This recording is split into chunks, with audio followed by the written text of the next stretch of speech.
예수 선교교회 주일 예배를 하나님 앞에 드리겠습니다. 오늘 말씀의 제목은 죽음을 보지 않고 변화승천한 에녹의 믿음. 본문 말씀은 창세기 5장 20절로 24절과 히브리서 11장 5절 6절 말씀입니다. 우리가 잘 아는 말씀이기 때문에 본문은 띄우지 않겠습니다. 성경은 첫사람 아담의 7대 손 에녹에 대해서 말씀하기를 300년을 하나님과 동행하더니 하나님이 그를 데려가심으로 세상에 있지 아니하였더라. 이렇게 오늘 본문에서 말씀하고 있습니다. 신약 히브리 기자는 에녹이 300년 동안 하나님과 동행한 원동력은 바로 믿음이다. 이렇게 오늘 본문 히브리서 11장 5절 6절에서 말씀하고 있어요. 한번 읽어보겠습니다. 믿음으로 그랬죠. 믿음으로 에녹은 죽음을 보지 않고 옮겼으니 하나님이 저를 옮기심으로 다시 보이지 아니하니라. 저는 옮기우기 전에 하나님을 기쁘시게 하는 자라는 증거를 받았느니라. 믿음이 없이는 기쁘시게 못하나니 하나님께 나아가는 자는 반드시 하나님께 나아가는 자, 믿음이 없이는 기쁘시게 못하나니 하나님께 나아가는 자는 반드시 그가 계신 것과 또한 그가 자기를 찾는 자들에게 상 주시는 이심을 믿어야 할지니라. 에녹은 변화 승천하기 전에 하나님을 기쁘시게 하는 자라는 증거를 받았는데 그 증거가 바로 믿음이라고 말씀하고 있습니다. 믿음이 없이는 하나님을 기쁘시게 못한다고 했기 때문에 이어서 히브리서 11장 6절에서는 그 믿음의 구체적인 내용이 나오는데 첫째, 반드시 하나님이 계신 것을 믿어야 하고 둘째, 하나님은 자기를 찾는 자들에게 상을 주시는 분이심을 믿어야 한다는 것입니다. 이 두 가지 믿음의 내용이 얼핏 보기에는 매우 상식적인 내용 같지만 사실은 그렇지가 않습니다. 먼저 반드시 하나님이 계신 것을 믿는 믿음에 대하여 살펴보겠습니다.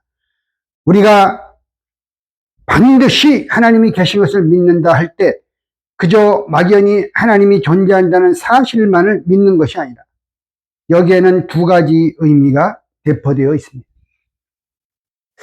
그 첫 번째 의미는 살아계신 하나님께서 각자 내가 말하는 것, 행동하는 것은 물론이요, 내 마음속의 생각까지 모두 지켜보고 계신다 라는 사실을 확실하게 믿느냐라는 것입니다.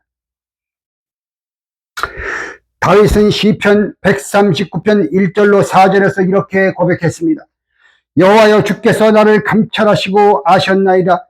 주께서 나의 앉고 일어서 섬을 아시며 멀리서도 나의 생각을 통촉하시오며 나의 길과 눕는 것을 감찰하시며 나의 모든 행위를 익히 하시오니 여호와여, 내 혀의 말을 알지 못하는 것이 하나도 없으시니이다. 다윗은 막연하게 하나님이 존재한다는 사실만을 믿은 것이 아닙니다. 그는 살아계신 하나님께서 자신의 삶 속에 매우 밀접하게 관여하시면서 자신의 모든 말과 행위는 물론이요, 자신의 생각까지를 주시하고 계신다는 사실을 믿었던 것입니다. 우리가 참으로 하나님이 계신다는 것을 믿는다고 할 때 다윗과 같은 이러한 철저한 신앙관을 소유하고 살아왔는지 진지하게 스스로에게 자문자답해 볼 필요가 있는 것입니다. 하나님의 존재를 인정하지 않는 사람들이 잠언서 30장 19절로 20절 말씀과 같이 자기가 악을 행하고도 내가 언제 악을 행하였느냐 이렇게 할 수는 있습니다. 왜? 하나님의 존재를 인정하지 않기 때문에. 그러나 하나님의 존재를 인정하는 그 성도가 나 자신의 말과 행위는 물론이요, 나의 생각까지를 감찰하시는 살아계신 하나님을 심각하게 의식하지 못한다면 그것은 큰 비극이요 불행이 아닐 수가 없는 것입니다. 하나님께는 우리의 말과 행위도 관심의 대상이지만 더욱 중요한 것은 우리 마음속의 생각입니다. 마음속에 악을 품고 있으면서도 겉으로는 선하게 보일 수 있는 이중적인 인간의 모습을 사람은 예외 없이 다 가지고 있어요. 그것이 인간 상호간의 관계에서는 별로 심각하게 문제시되지 않은 채 묻어질 수도 있지만 나와 하나님과의 관계에 있어서는 이러한 이중적인 인간의 모습은 심각한 문제로 대두되는 것입니다. 우리가 이러한 사실을 예수님께서 당시 바리새인들에게 질책하시던 마태복음 23장 23절로 28절 말씀을 읽어보면 잘 알 수가 있어요. 28절만 읽어보겠습니다. 이와 같이 너희도 겉으로는 사람에게 옳게 보이되 안으로는 외식과 불법이 가득하도다.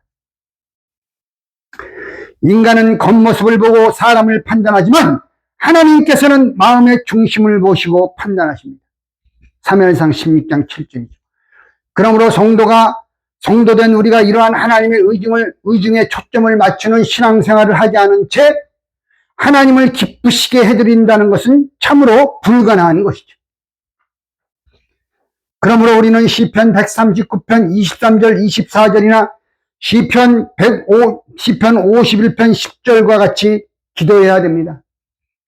하나님이여 나를 살피사 내 마음을 아시며 나를 시험하사 내 뜻을 아옵소서. 내게 무슨 악한 행위가 있나 보시고 나를 영원한 길로 인도하소서. 하나님이여 내 속에 정한 마음을 창조하시고 내 안에 정직한 영을 새롭게 해 주옵소서. 죽음을 보지 않고 변화승천한 에녹은 이와 같은 믿음을 소유하고 살았던 것입니다. 300년 동안. 우리도 이러한 믿음을 가지고 살아갈 때 에녹처럼 하나님을 기쁘시게 하는 자라는 증거를 받을 것입니다. 두 번째, 반드시 하나님이 계신다는 것을 믿는다라는 두 번째 의미는 살아계신 하나님께서 항상 내 곁에서 나를 지켜주시고 보호하고 계신다. 왜? 하나님이 존재하시고 계시기 때문에 항상 내 곁에서 나를 지켜 보호하고 계신다. 하나님을 우리가 믿기 때문에 나는 사실을 확실하게 믿는 것입니다. 희미하게 믿는 게 아니라 확실하게 믿는 것입니다. 하나님을 떠난 인간은 전적으로 타락하여 전적으로 무지무능합니다. 욥기서 25장 4절로 6절 말씀에는 이러한 비천한 인간의 모습을 벌레와 구더기라고 표현했어요. 스스로를 기독교 변증가라고 말했던 파스칼은 그의 제자들이 있었죠. 그의 글을 모아서 팡스에서 인간이 자신의 비천함을 모르고 하나님만을 알게 되면 교만하게 되고 인간이 자신의 비천함만을 알고 하나님을 모르면 절망에 빠지게 된다. 이렇게 말했어요. 진리죠. 그리고 그는 인간은 생각하는 갈대라고 말하면서 인간은 갈대와 같이 지극히 연약한 존재다. 그러나 인간은 생각할 수 있기에 가능성이 있다. 이렇게 말했습니다. 인간은 생각할 때 뭘 생각하냐? 영의 세계 하나님을 깨달을 때만이 연약한 존재가 아닌 진정으로 강한 존재가 될 수 있다는 말입니다. 시편 49편 20절에서 말씀하기를 존귀에 처하죠. 인간은 하나님의 형상대로 창조함을 받았기 때문에 존귀에 처하나 깨닫지 못하는 사람, 하나님 계신 것들 또한 하나님을 심각하게 의식하지 못하고 깨닫지 못하는 사람은 멸망하는 짐승과 같도다 말씀하고 있어요. 미국의 닭공장들이 여러 군데 있는데 이 닭공장 주변에 가보면 살아있는 닭들을 실은 큰 트럭들을 볼 수가 있습니다. 그 트럭 뒤편에 설치해 놓은 닭장 속에 이 칸칸마다 살아있는 닭들이 수없이 들어있는데 조금 후에 자기들이 펄펄 끓는 뜨거운 물속에 들어가 죽을 줄도 모르고 닭장 안에 이 뿌려져 있는 모이를 신나게 쪼아먹고 있는 것을 보게 됩니다. 그 장면을 연상할 때 우리는 짐승의 비참함을 절감하게 되고 하나님을 떠난 인간의 모습이 닭장 속에 들어있는 닭들과 별로 다를 바가 없음을 인정하지 않을 수 없습니다. 한차 또 모르는 채 모이를 쪼아대는 닭들이나 한차 또 모르는 채 이 세상살이에만 급급한 인간들이나 다를 바가 무엇이 있겠습니까? 바로 종교에 처하나 깨닫지 못하는 자는 멸망하는 짐승이라는 표현이 딱 들어맞는 것입니다. 이 세상에 어떠한 부자나 학문이 높은 자도 화려한 명성을 가진 자나 막강한 권세를 가진 권력가도 깨닫지 못하면 누구나 멸망하는 짐승이요 하루살이에게도 짓밟힐 인생인 것입니다. 욥기서 4장 18절 19절에 있죠. 하루살이에게 짓밟힐 인생이요. 그리스 제국의 헬라 제국의 알렉산더 대왕은 20대에 왕위에 올라서 유럽과 중동을 넘어서 인도까지 그 세력을 넓힌 시대의 용사요 정복자였습니다. 알렉산더 대왕이라고 그러잖아요. 전설에 의하면 그런 인도의 인더스 강변에 앉아서 이제 나에게는 더 이상 정복할 땅이 없단 말이냐 라고 탄식하며 울었다고 합니다. 그러나 이 시대의 용사 알렉산더는 30대 초반에 피를 토하고 죽게 되고 그 아내와 자식들은 그 부하 장수들의 칼에 의해서 모두 처참하게 죽임을 당하게 되고 일가가 완전 멸절되었습니다. 그리고 결국 그 헬라 제국은 그리스 제국은 부하 장수 4명에 의하여 넷으로 분할되었어요. 인간이 아무리 권세 있고 용맹스러워도 그것은 한낱 티끌과도 같은 것임을 우리는 새삼 깨닫게 되는 것입니다. 성도는 자신이 티끌임을 깨닫고 하나님을 전적으로 의뢰하는 자가 성도입니다. 그러므로 참 성도는 하나님께서 항상 나와 함께 계셔서 나를 지켜주신다. 이러한 사실을 확실하게 믿습니다. 이러한 믿음을 가진 성도만이 진정으로 강한 존재가 될 수 있음을 성경의 모든 믿음의 인물들은 지금도 우리에게 증언하고 있는 것입니다. 골리앗을 죽인 목동 다윗, 850명의 바알과 아세라 선지자들과 맞서서 홀로 갈멜산 상봉에서 싸운 엘리야, 사자굴 속의 다니엘, 풀무불 속의 다니엘의 세 친구들, 수많은 믿음의 사람들이 그것을 증명하고 있습니다. 골리앗을 치러 나갈 때 목동 다윗은 골리앗을 향해서 말했죠. 너는 칼과 창과 단창을 가지고 내게 오거니와 나는 만군의 여호와의 이름으로 너에게 나아가노라. 담대히 임마누엘 신앙, 하나님 함께 하신다는 거죠. 응? 외치며 나아갔어요. 사도 바울도 로마서 8장 31절에서 하나님이요 우리를 위하시면, 하나님이 우리를 위하시면 누가 우리를 대적하리, 이렇게 고백했죠. 고린도서 4장 7절로 9절에서는 사방으로 우겨쌈을 당하여도 쌓이지 아니한다. 성도는, 하나님 믿는 자는, 하나님이 함께하는 자는 답답한 일을 당하여도 낙심하지 아니하며 핍박을 받아도 버림받지 아니하며 거꾸로뜨림을 당하여도 망하지 아니하노라 고백했어요. 죽음을 보지 않고 승천한 에녹은 이러한 임마누엘의 믿음을 300년 동안 소유하고 살았던 것입니다. 하나님과 간격이 없어요. 동행이죠. 우리도 이러한 믿음을 가지고 살아갈 때 에녹처럼 하나님을 기쁘시게 해드릴 수 있으며 또한 에녹이 받은 변화 승천의 축복에 동참하게 될 줄 믿습니다. 이번에는 하나님은 자기를 찾는 자들에게 상을 주시는 분이심을 믿는 믿음에 대해서 살펴보겠습니다. NIV 영어 성경에는 하나님을 찾는 자들이라는 말씀이 이렇게 표현되어 있어요. Those who honestly seek Him. 즉 하나님을 진지하게 찾고 구하는 사람들이란 뜻이에요. seek, 찾고 구한다. 사람들이 이 세상을 살아가는 동안에 찾고 구하는 것들이 얼마나 많이 있습니까? 혹자는 부귀를 구하고, 혹자는 명예나 권력을 구하고 그것을 잡아버리고 평생 동안 노력하고 그것을 따라갑니다. 그것을 추구합니다. 또 혹자는 쾌락을 추구하고, 혹자는 안정된 지위와 이 세상의 조그만 행복을 추구하기도 합니다. 그러나 성도된 우리는 이 세상을 살아가는 동안에 무엇을 찾고 구하는 삶을 살아야 합니까?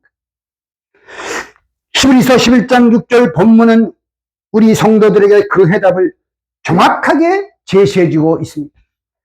성도는 이 세상을 살아가면서 세상 사람들이 쏟는 그 어떠한 가치관을 추구하는 것이 아니라 오직 하나님을 찾고 구하는 삶을 살아야 한다는 것이죠.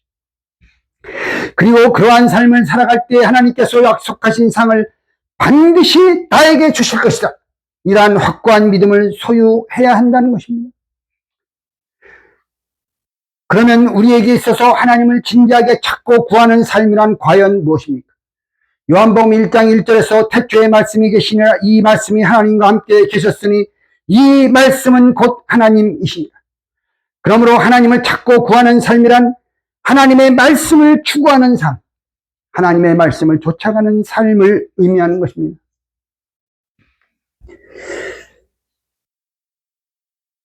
성도는 이 세상을 살아가는 동안에 이 세상의 가치관을 좇는 삶을 사는 것이 아니라 오직 하나님의 말씀만을 쫓아가는 삶을 살아야 합니다.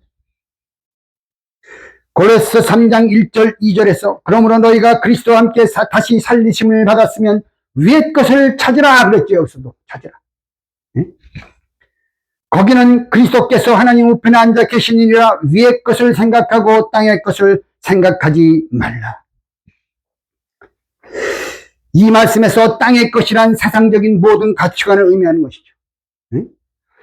그러면 위의 것이란 무엇입니까? 그것은 곧 신령한 하늘 세계의 가치관을 담고 있는 태초부터 계신 하나님의 말씀을 의미하는 것입니다.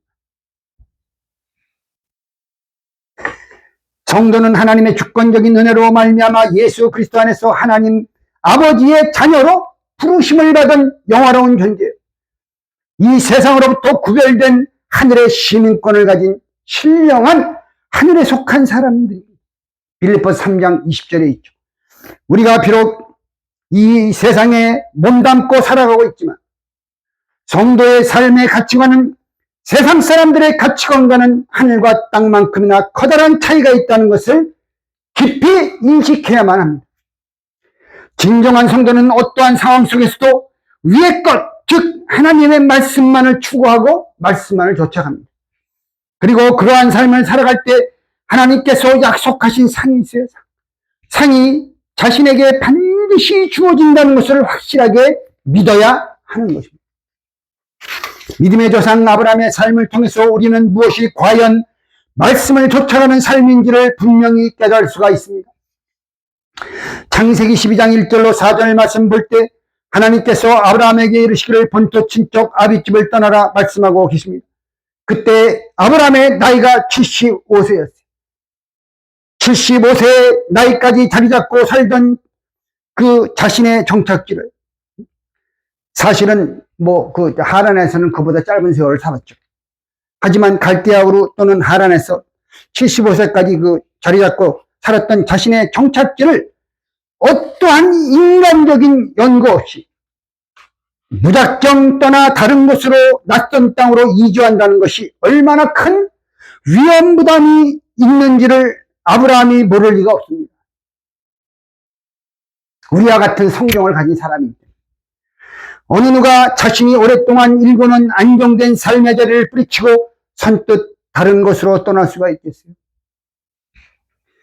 안정된 삶의 자리를 떠나지 않으면 안 될 특수한 사정이 있지 않는 한 사람은 절대 그 자리를 그렇게 쉽게 떠날 수 없는 것입니다.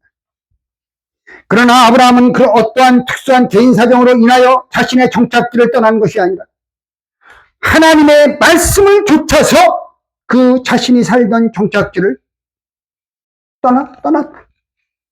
창세기 12장 사이에 말씀하고 있어요. 하나님의 말씀을 쫓아. 히브리서 11장 8절에는 아브라함이 하나님께서 자신에게 약속하신 장래의 기업을 얻을 땅을 향하여 나아갔을 때 갈 바를 알지 못한 채 오직 믿음으로 나아갔다. 말씀하고 있어요. 그 결과 창세기 12장 2절의 축복, 내가 너로 큰 민족을 이루고 너에게 복을 주어 너의 이름을 창백케 하리니 너는 복의 근원이 될지라. 할렐루야. 그 축복이 아브라함에게 그대로 성취되었다는 것을 우리는 너무나 잘 알고 있잖아요. 아브라함에게는 보이는 물질 세계나 어떠한 인간적인 연고관계가 그의 삶의 보장이 아니었고 오직 하나님 자신이 그의 확실한 삶의 보장이었습니다. 우리는 이 사실을 75세의 나이에 오직 하나님의 말씀을 조차 자신의 안정된 삶의 자리를 선뜻 떠났던 아브라함의 단호한 결단에서 분명하게 알 수가 있는 것입니다. 실제로 창세기 15장 1절을 보면 아브라함에게는 하나님 자신이 상급이었다고 말씀하고 있어요. 아브라함은 이 사실을 오직 믿음으로 자신의 삶 속에 깊이 받아들인 것이죠. 또한 로마서 4장 18절 말씀을 보면 아브라함은 바랄 수 없는 중에 바라고 믿었다고 했습니다. 누가 뻔히 이루어질 걸 알고 그걸 믿으면 그게 믿음입니까? 인간 생각으로 절대 이루어질 수 없어. 바랄 수도 없어요. 그렇지만 확률이 제로야. 그렇지만 그것을 믿는 것이 믿음이에요. 그래서 믿음이라는 거예요. 믿음. 오직 말씀만을 듣는 성도가 아니면 이러한 믿음을 결코 가질 수 없을 것입니다.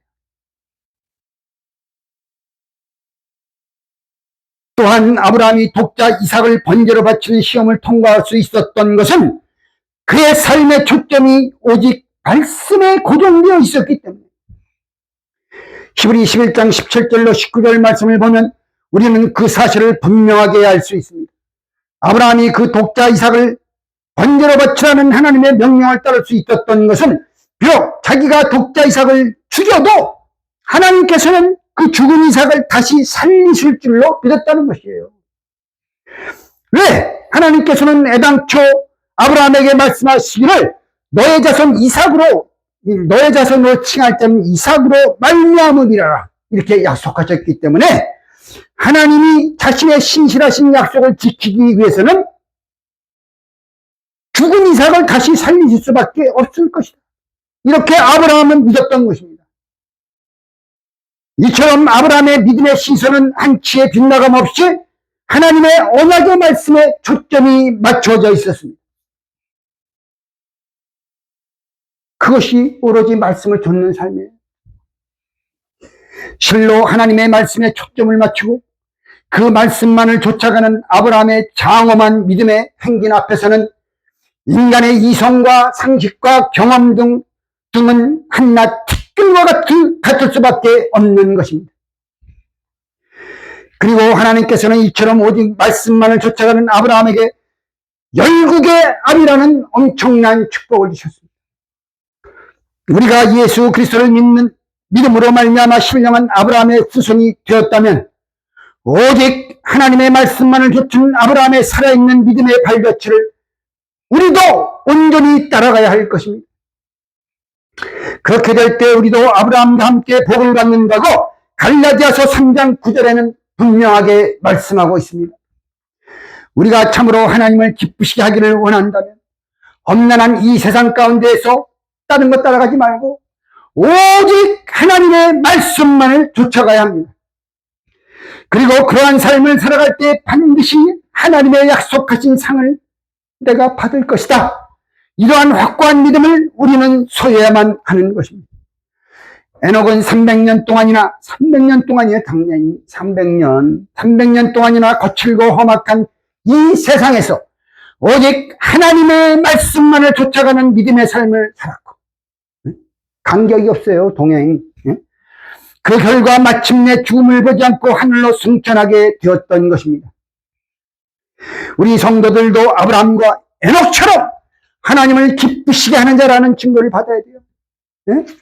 그러한 순결한 믿음의 삶을 살아서 아브라함처럼 이 땅에서 하나님 자신이 각자 나의 상급이 되고 나의 삶의 보장이 되고 에녹처럼 마침내 죽음을 보지 않고 영원한 하나님의 나라로 변화 승천하는 복된 성도들 다 되시기를 주님의 이름으로 축원드립니다.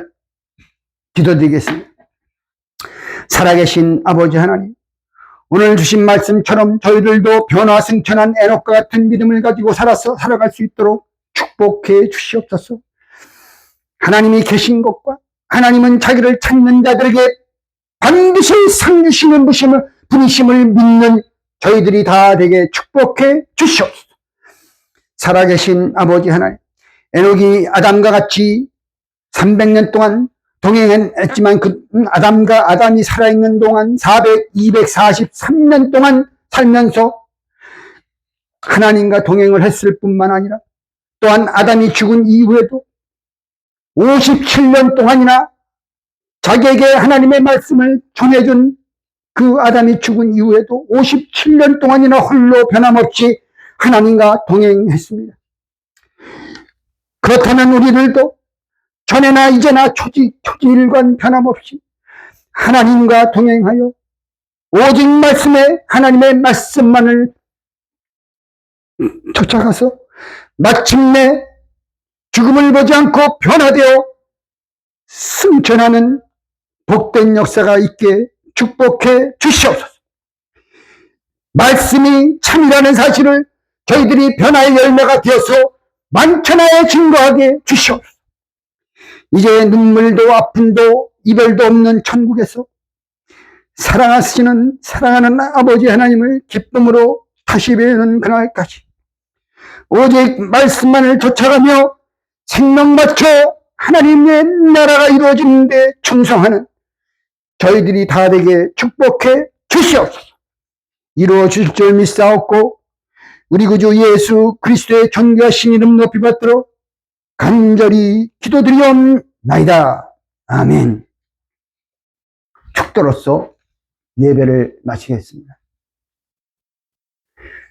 지금은 우리 구주 예수 그리스도의 한없는 은혜와